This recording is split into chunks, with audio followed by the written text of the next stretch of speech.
Hello बच्चों। तो आज हम लोग स्टार्ट करेंगे कैपेसिटर का लेक्चर नंबर 9। इसमें हम लोग पढ़ेंगे कि फोर्स किसी भी कैपेसिटर पर की प्लेट्स के बीच में कितना होता है या कैपेसिटर की प्लेट्स डाइलेक्ट्रिक स्लैब के बीच में कितना फोर्स लगाया करती हैं। अगर हम लोग बात करें मेंस के पॉइंट ऑफ व्यू से, एडवांस के पॉइंट ऑफ व्यू से या नीट के भी पॉइंट ऑफ व्यू से, तो ये बहुत इंपॉर्टेंट टॉपिक है, force between plates of the parallel plate capacitor. ठीक है, समझते बच्चे, देखो ध्यान दो। मान लिया कि अपने पास में कोई दो चार्ज प्लेट्स हैं, ये दो चार्ज प्लेट्स हैं पैरेलल प्लेट कैपेसिटर की। इस पर लेट से चार्ज इस फेस पर है प्लस क्यू और इसके इस फेस पर है बेटा माइनस क्यू। ऐसे चार्जेस की बने। इलेक्ट्रिक फील्ड ऑफ लाइंस इनके अंदर चलेंगी तो एनर्जी स्टोर होगी। मैंने मान लिया कि इसका जो कैपेसिटेंस है बच्चे वो सी है और ये मान के चला कि इनके बीच की जो डिस्टेंस है बेटा x है, एरिया ऑफ क्रॉस सेक्शन इसका a है। इतनी सारी कहानी मुझे पता है। अब अगर मैं इसे शिफ्ट करूं, क्या शिफ्ट करूं भाई? इसे अगर मैं dx डिस्टेंस शिफ्ट करूं बच्चे, मान लो इस प्लेट को अगर मैं dx डिस्टेंस शिफ्ट करूं तो मुझे तो कुछ वर्क डन करना पड़ जाएगा। क्यों भाई वर्क डन क्यों करना पड़ेगा? समझो बच्चे, ये पॉजिटिव वाली प्लेट नेगेटिव को अपनी तरफ अट्रैक्ट करने की कोशिश करेगी। भाई पॉजिटिव की वजह से एक इलेक्ट्रिक फील्ड जनरेट होगा जो नेगेटिव को अपनी तरफ अट्रैक्ट करने की कोशिश करेगा। तो अब ये प्लेट बाहर आने की कोशिश करेगी तो मैं उतना ही फोर्स अपोजिट डायरेक्शन में लगा दूं जिससे इक्विलिब्रियम मेंटेन रहे। इसी फोर्स को हम लोग को जानना है कि ये फोर्स है कितना एक्चुअल में। तो देखते हैं भाई, मान लो मैंने dx डिस्टेंस इसे शिफ्ट किया तो इसकी वजह से जो वर्क डन आया वो वर्क डन मेरे बच्चे आ जाएगा कितना? अगर वर्क डन निकालेंगे so that work done is F equal W equal to F dot dx, यानी F dx हो गया। ठीक है, अब ये वर्क डन आएगा कहां से या फोर्स कहां से आएगा, ये भी चीजें देखते हैं। तो मैं अगर वर्क डन की बात करूं तो वर्क डन आएगा इसके बीच में जो एनर्जी स्टोर होगी उसकी फॉर्म में। वर्क डन बेटा किसकी फॉर्म में आएगा? इसके बीच में जो एनर्जी स्टोर होगी उसकी फॉर्म में आएगा। तो यार एनर्जी स्टोर निकालने का काम बन जाएगा। मैंने लेट से मान लिया कि इस dx डिस्टेंस से दूर ले जाने में कुछ एनर्जी स्टोर हुई होगी, लॉस या कुछ हुआ होगा। उस एनर्जी को मैंने क्या लिख दिया बेटा? du। क्या लिख दिया? du। अच्छा, x डिस्टेंस पर जो कैपेसिटेंस इसका होगा, जब प्लेट के बीच की डिस्टेंस x होगी तो c equal to epsilon nought a upon x हो गया। ठीक है, अगर मैं यहां पर एनर्जी लिखूं तो एनर्जी इस पर चार्ज q है, कितना हो जाएगा? q square upon energy q square upon 2c। मैंने लिख दिया q स्क्वायर अपॉन में 2 इंटू सी, यानी u इक्वल टू आ जाएगा q स्क्वायर अपॉन में 2, c की जगह लिखोगे एप्सिलॉन नॉट a अपॉन में x, यानी u की वैल्यू आ जाएगी बच्चे कितनी? q स्क्वायर अपॉन में 2 epsilon nought a into x. यही तो बना। अब मैं अगर बात करूं यहां पर कि मेरे को तो फोर्स निकालना है। अब मैं अगर फोर्स की बात करूं बच्चे तो फोर्स में कैसे निकाल सकता हूं? मैं इसे x के रेस्पेक्ट में डिफरेंशिएट कर दे रहा हूं। क्या कर दूं? x के रेस्पेक्ट में डिफरेंशिएट। तो ये बन जाएगा बच्चे du ओवर dx, यानी du over dx equal to क्या गया? q square upon 2 epsilon not times of a। और यही तो फोर्स है। ये जो मैं वर्क डन dx डिस्टेंस पे ले जाने में कर रहा हूं dw equal to f dot dx, यही बेटा du है जो एनर्जी स्टोर हुई f dx। तो du ओवर dx की वैल्यू क्या आ जाएगी? f के इक्वल आ जाएगी। ये कंजर्वेटिव भाई, change in potential energy with respect to the position हम लोग मानते थे कंजर्वेटिव फोर्स होता था। तो ये फोर्स आ गया प्लेट्स के बीच का कितना? F equal to q square upon में 2 epsilon not times of a। दूसरा भी तरीका था इसे सोचने का, कोई दिक्कत नहीं है। अगर मैं दूसरे तरीके से इसे सोचूं बच्चे, ध्यान देना, पॉजिटिव चार्ज की वजह से यहां पर होगा इलेक्ट्रिक फील्ड, पॉजिटिव चार्ज की वजह से यहां पर इलेक्ट्रिक फील्ड ऑफ लाइंस होंगी और नेगेटिव चार्ज को ये अट्रैक्ट करने की कोशिश कर रहा होगा। तो इसकी वजह से मैं केवल इलेक्ट्रिक फील्ड लिख लूं तो काम बन जाना चाहिए अपना। भाई कोई दिक्कत नहीं, मैं लिख लूंगा। तो इलेक्ट्रिक फील्ड अगर इसकी वजह से लिखोगे तो क्या आ जाएगा बच्चे? तो इलेक्ट्रिक फील्ड E की वैल्यू तो प्लेट, केवल एक प्लेट की वजह से कितना आता था? बच्चे बोलेंगे सर ये तो आता था सिग्मा अपॉन 2 एप्सिलॉन नॉट। अब इस पर फोर्स कितना होगा नेगेटिव क्यू वाले पर, तो वो भी लिख देंगे F इक्वल टू क्या होता है बेटा Q इंटू ई। तो Q इंटू ई की जगह क्या लिखोगे सिग्मा अपॉन 2 एप्सिलॉन नॉट, और सिग्मा तो बच्चे अपना क्या होता था Q अपॉन में एरिया, सो Q स्क्वायर अपॉन में 2 एप्सिलॉन नॉट इंटू ए बन गया। तो मैं किसी भी तरीके से सोच सकता हूं अगर चार्ज कैपेसिटर है तो उसके प्लेट के बीच का फोर्स क्या होगा, हम लोग इस तरीके से निकाल सकते हैं। ठीक है, अब ध्यान देना, इससे रिलेटेड एक न्यूमेरिकल देखते हैं। अच्छा सा बच्चे, ये क्या होगा, ध्यान दो। मान लो कोई कैपेसिटर है और वो कैपेसिटर अभी अनचार्ज है।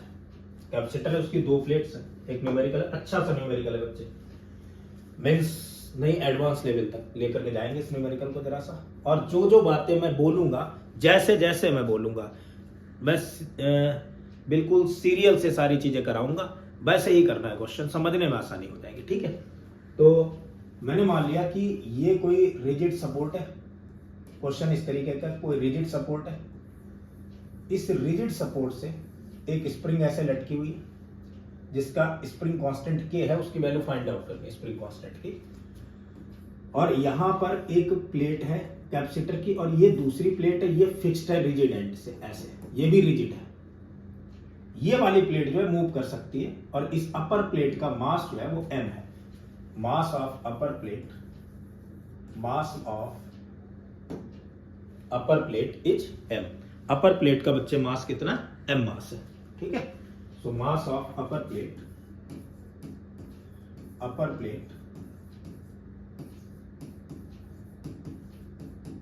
Is small m। Upper plate का मास है स्मॉल m। नीचे की तरफ इस पर एक फोर्स लगेगा, कितना लगेगा बालक, तो अगर स्मॉल m है तो नीचे की तरफ इस पर क्या लगेगा mg। नीचे की तरफ इस पर क्या लगेगा बच्चे mg, नीचे की तरफ एक फोर्स लग गया mg। अब mg की वजह से क्या होगा, ये नीचे की तरफ आएगी कुछ डिस्टेंस। मैंने मान लिया पहले नेचुरल लेंथ इतनी थी, अब ये L0 डिस्टेंस नीचे आ चुकी है। तो अगर L0 डिस्टेंस नीचे आ चुकी है तो ऊपर की तरफ एक फोर्स लगेगा KL0, और एक टाइम ऐसा आएगा जब ये दोनों फोर्स क्या हो जाएंगे, बराबर हो जाएंगे और ये इक्विलिब्रियम में होगा। ठीक है, तो L0 डिस्टेंस पर ये इक्विलिब्रियम में, और जब ये इक्विलिब्रियम में है तब इनके प्लेट के बीच की डिस्टेंस गिवन है at equilibrium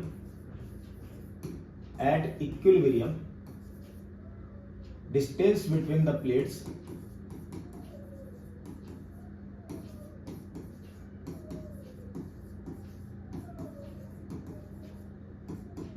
is d0। Plate के बीच की डिस्टेंस कितनी दे रखी है, प्लेट के बीच की डिस्टेंस है d0 इक्विलिब्रियम पर, ये गिवन है। Then find spring constant. अब स्प्रिंग कांस्टेंट फाइंड आउट करना, अगर इस कैपेसिटर को B वोल्ट के सोर्स से कनेक्ट कर दिया गया। ठीक है, अगर इस कैपेसिटर को बेटा B, हाँ फिर क्या बोला गया, if this capacitor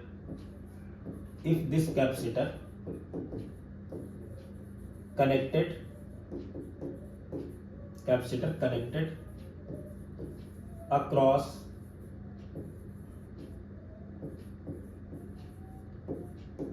B volt source,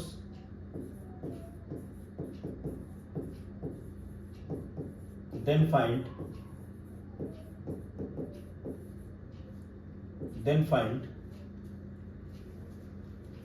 अच्छा B वोल्ट सोर्स से कनेक्ट कर दिया, then new distance between the plates,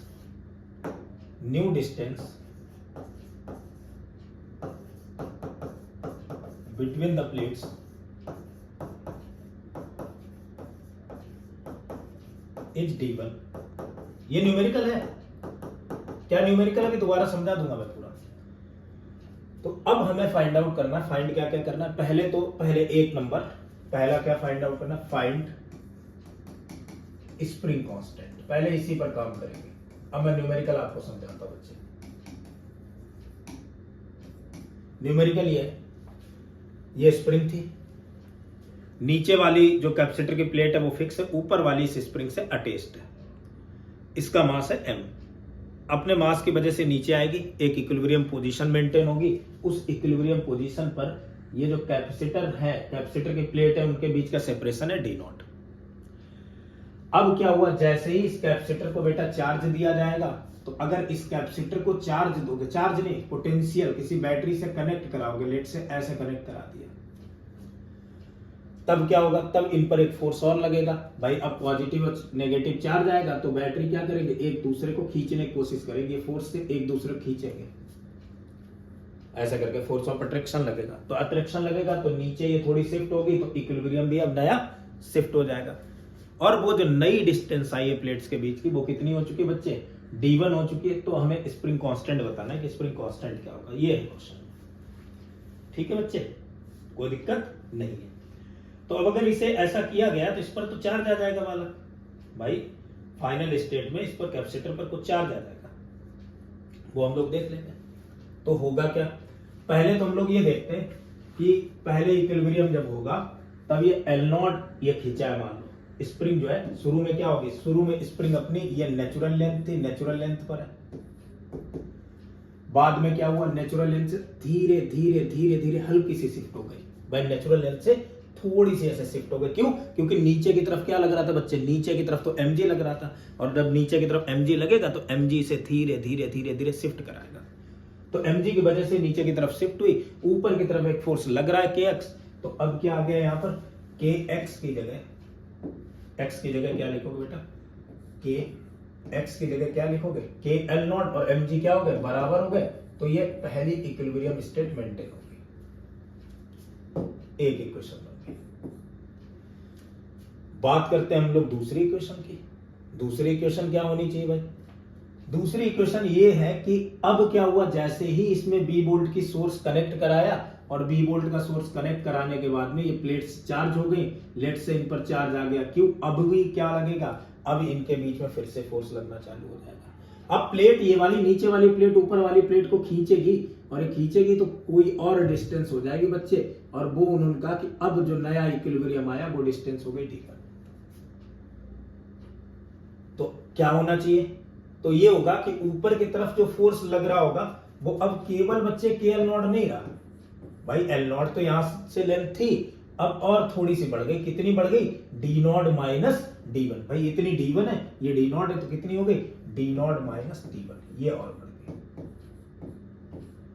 साथ में KL0 तो ऊपर लग ही रहा, इधर कौन कौन से फोर्स लग रहे हैं बच्चे, इधर फोर्स लग रहा है एक तो mg और दूसरा लग रहा है q स्क्वायर mg प्लस कौन सा लगेगा, प्लेट खींचेगी, चार्ज प्लेट है तो प्लेट खींचेगी किसी फोर्स से, और वो क्या होगा, इस पर चार्ज q स्क्वायर अपॉन में 2 epsilon not times of a। मेरे दोस्त समझ में आ गई बात कि नहीं, ये तो मैंने बताया था अभी कि दो पैरेलल प्लेट कैपेसिटर हैं, उन दोनों प्लेट के बीच में जो फोर्स ऑफ इंटरेक्शन होता है, अगर चार्ज है उन पर q, तो q square upon 2 epsilon not होता है मेरे दोस्त।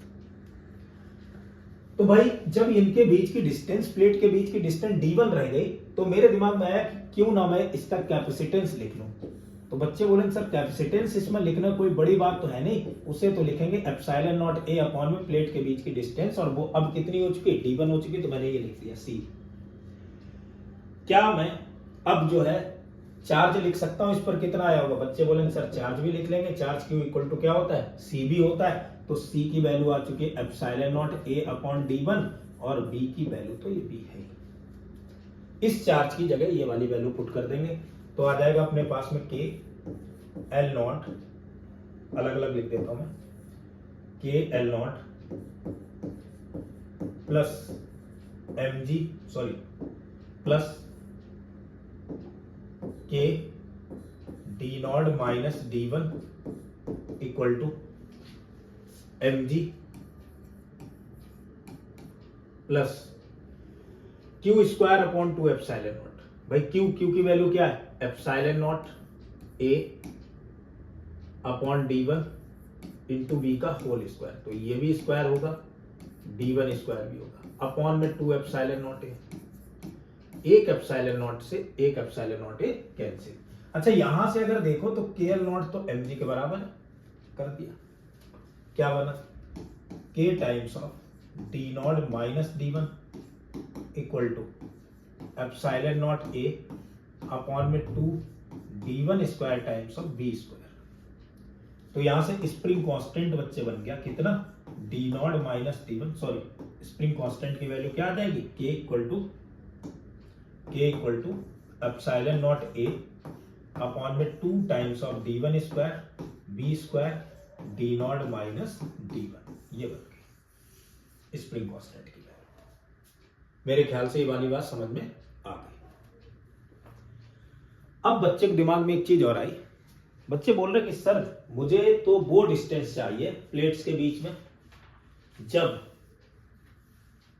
पोटेंशियल मैक्सिमम हो। इन प्लेट्स के बीच में पोटेंशियल मैक्सिमम कब हो सकता है? भाई डिस्टेंस चेंज होती जाएगी, बी मैक्स चेंज हो जाएगा, चार्ज करके छोड़ दिया गया है, सी बी कांस्टेंट नहीं है, चार्जिंग लगाए, चार्ज करा, छोड़ दिया, फोर्स लगने लगा।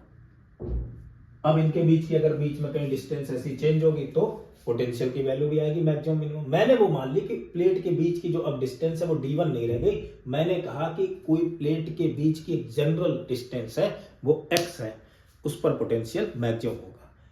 तो x डिस्टेंस पर अगर मैं पोटेंशियल लिखना चाहूंगा, पहले तो इसी डिस्टेंस पर अगर मैं पोटेंशियल लिखूं तो b स्क्वायर की वैल्यू क्या होनी चाहिए बच्चे, b स्क्वायर की तो वैल्यू हो जाएगी k times of D not, sorry उल्टा लिख दिया आपने, ये D not minus D one upon में जाएगा ना इसके, D not minus D one. तो बी स्क्वायर की वैल्यू क्या आ जाएगी, बी स्क्वायर आ जाएगा अपने पास में k times of 2d1 square, okay, into D not minus D one upon epsilon nought a। ये बना, मैं कहूं कि ये बी मैक्स जो है वो x डिस्टेंस पर है, d1 की जगह x लिख देता हूं, तो जनरल बन जाएगी अपने पास में 2k, d1 की जगह क्या लिख देंगे बच्चे, x square D not minus x upon में एप्सिलॉन नॉट a। अब बोलो कि इस x डिस्टेंस पर पोटेंशियल की वैल्यू कैसी है, मैक्सिमम है। और अगर इस x डिस्टेंस पर पोटेंशियल की वैल्यू मैक्सिमम है बच्चे, तो क्या होना चाहिए, तब तो बालक होगा क्या, इसे डिफरेंशिएट कर देंगे with respect to the x। मैं ऐसे लिखूंगा B square equal to 2k D nought into X square minus X cube upon में epsilon not times of A. इसे अगर मैं डिफरेंशिएट करूं with respect to the x तो आएगा 2b dv over dx equal to 2k D nought into X square. ध्यान देना बच्चे, तो ये हो जाएगा 2 D not x minus 3x square upon में एप्सिलॉन नॉट a। अब इसके लिए ये टर्म किसके इक्वल होना चाहिए, बच्चे बोलेंगे सर इसको तो जीरो के इक्वल डाल दो अगर मैक्सिमम वैल्यू चाहते हो। हाँ तो डाल देते, इस पूरे टर्म को अगर जीरो लिखोगे तो क्या बन जाएगा, 2 D not x minus 3x square equal to zero. तो 2 D not x equal to 3x square, x एक x मार दिया, x की वैल्यू आ गई 2 डी नॉट बाई 3। मतलब मैं ये कहूं पोटेंशियल की मैक्सिमम वैल्यू बताओ, तो जैसे मैं कहूंगा पोटेंशियल की मैक्सिमम वैल्यू तो बच्चे x की जगह यहां पर क्या डाल देंगे बेटा, 2 डी नॉट बाई 3। ये भी कहानी क्लियर हो गई। अच्छा अगर मैं इस न्यूमेरिकल में ये कहूं कि अब इक्विलिब्रियम लास्ट में जब पोटेंशियल आ गया तब एक मेंटेन हो गया था, और मैं ये बोलूं कि भाई जब यहां पर इक्विलिब्रियम मेंटेन हो चुका है, ये जब चार्ज हो चुका, इसके बाद इस प्लेट को अगर स्लाइटली शिफ्ट किया जाएगा तो क्या करेगी, ऑसिलेशन करना चालू कर देगी, और ऑसिलेशन करना चालू कर देगी तो अगर एसएचएम कर रहे हैं तो उसका टाइम पीरियड फाइंड आउट करना है या एंगुलर फ्रीक्वेंसी फाइंड आउट करनी है, कुछ भी एक चीज। तो देख लेते हैं बच्चे बना करके ये चीज, ध्यान देना।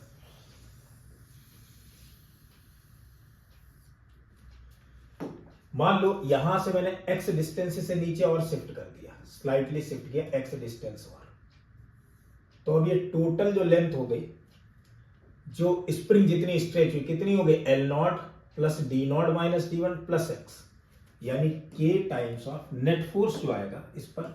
अब वो नेट फोर्स बच्चे कितना हो जाएगा, मैं ये कह रहा हूं कि अगर इसे x शिफ्ट कर दिया जाए तो एंगुलर फ्रीक्वेंसी क्या होगी ये निकालना। इफ प्लेट अपर प्लेट, ठीक है, is slightly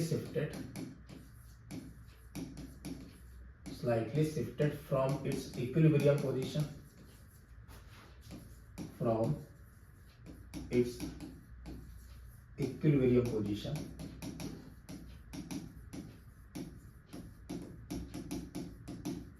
then find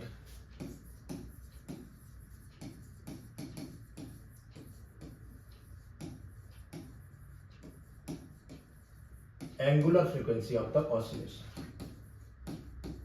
Angular frequency of oscillation.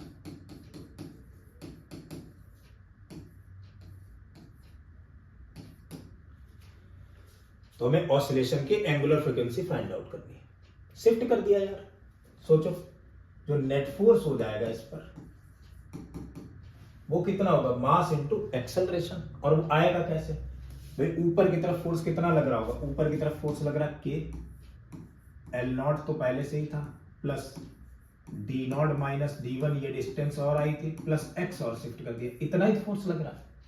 नीचे की तरफ बेटा एम जी लगेगा, एक तो लगेगा एम जी, और दूसरा क्या लग रहा था, दूसरा लग रहा था Q square upon 2 epsilon not. क्या लग रहा था बच्चे, क्यू स्क्वायर अपॉन में 2 epsilon not into A.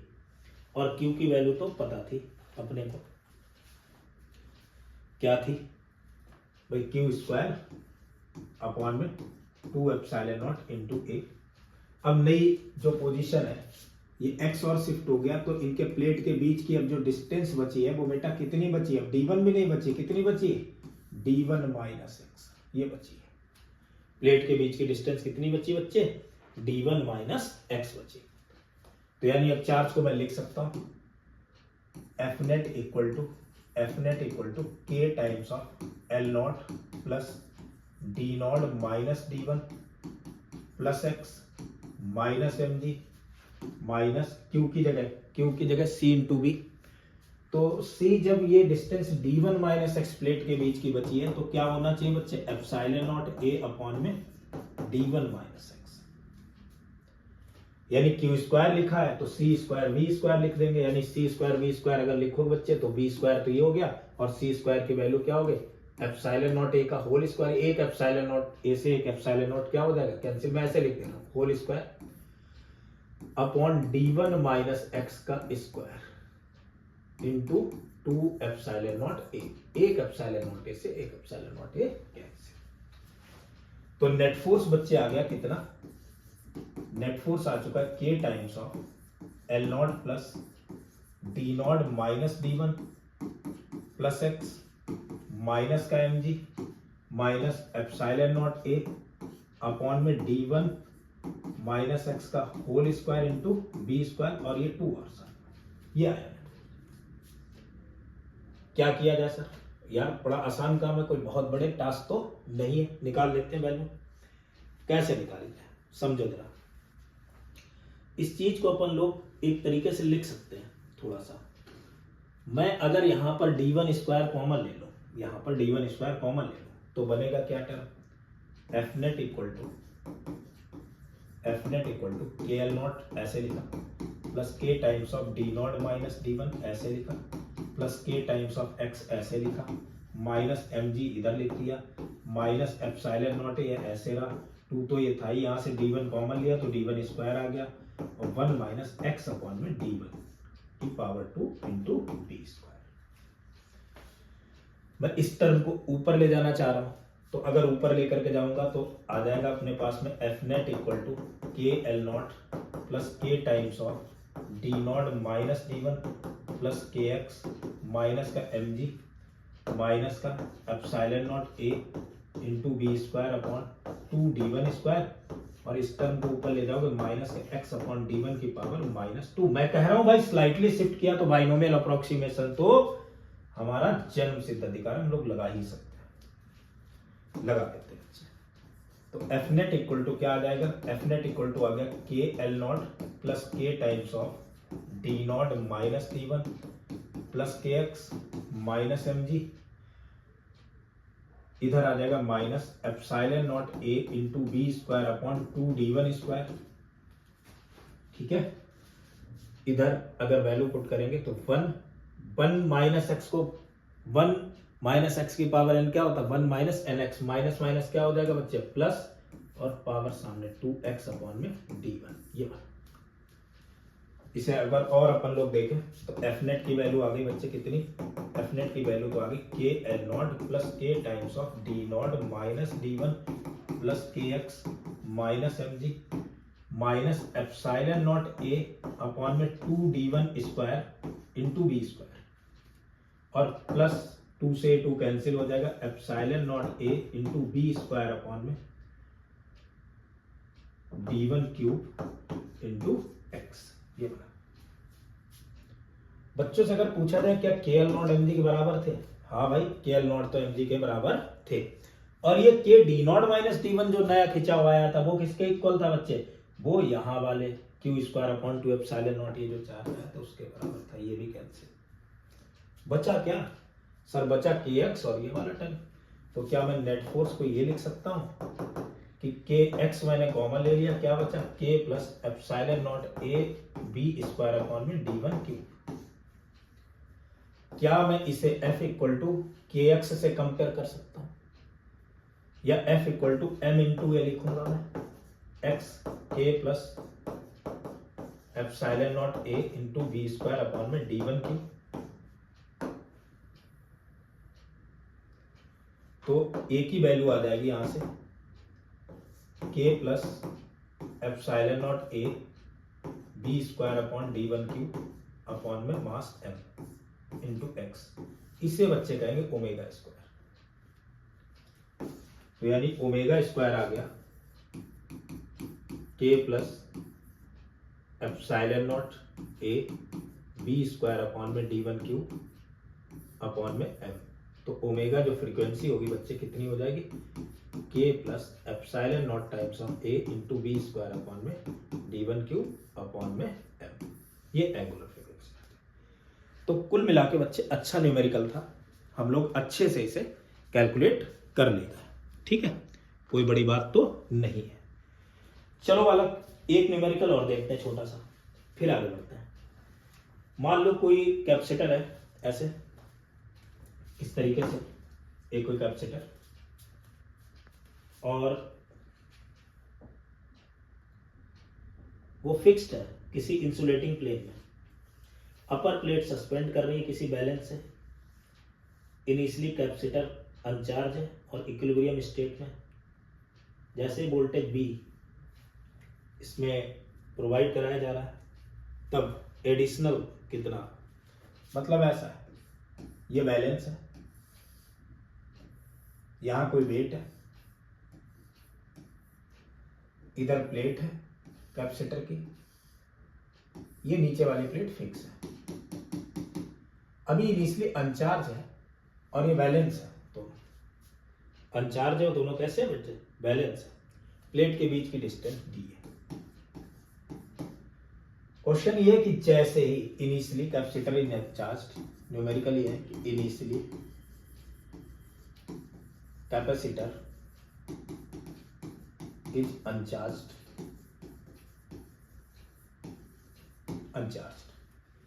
Initially capacitor कैसा बच्चे, अनचार्ज।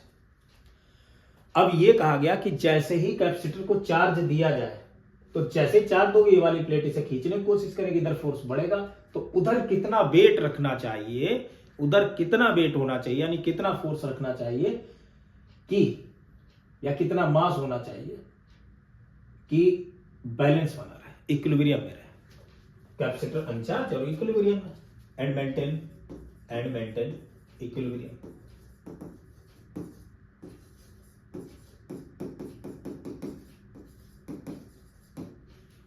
इक्विलिब्रियम मेंटेन करें। अब ये है कि हमें बताना है कि कितना इसे चार्ज दिया जाए, मतलब इसे कोई चार्ज दे दिया गया Q, if Q charge is given to the plates of capacitor, then find additional mass on other plane of balance for equilibrium.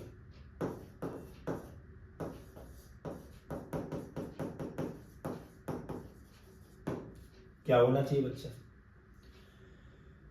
अब अगर मान लो इसे चार्ज दिया गया तो जितना इसकी वजह से फोर्स लगे ना उतना ही एडिशनल मास होना चाहिए। मैंने मान लिया mg है, होगा क्या बेटा? बैलेंस है तो ये टॉर्क तो दोनों क्या हो जाएंगे, ये डिस्टेंसेस तो कैंसिल आउट हो जाएंगे, फोर्स बराबर कर देंगे। डिस्टेंस इक्वल इक्वल है बैलेंस में, होती भी है बेटा, बैलेंस में तो बराबर होती है ना। तो टॉर्क दोनों का क्या होना चाहिए बच्चे? इक्वल। तो टॉर्क जो mg की वजह से होगा वही टॉर्क जो है इनमें इलेक्ट्रोस्टैटिक फोर्स की वजह से होना चाहिए। mg की वजह से टॉर्क कितना आ जाएगा? mg इंटू ये वाली डिस्टेंस, लेट से d, दोनों तरफ बैलेंस में इक्वल डिस्टेंस होती है तो ये वाला फोर्स इंटू डिस्टेंस d से d मैंने मार दिया। सो mg इक्वल टू क्या आ जाएगा?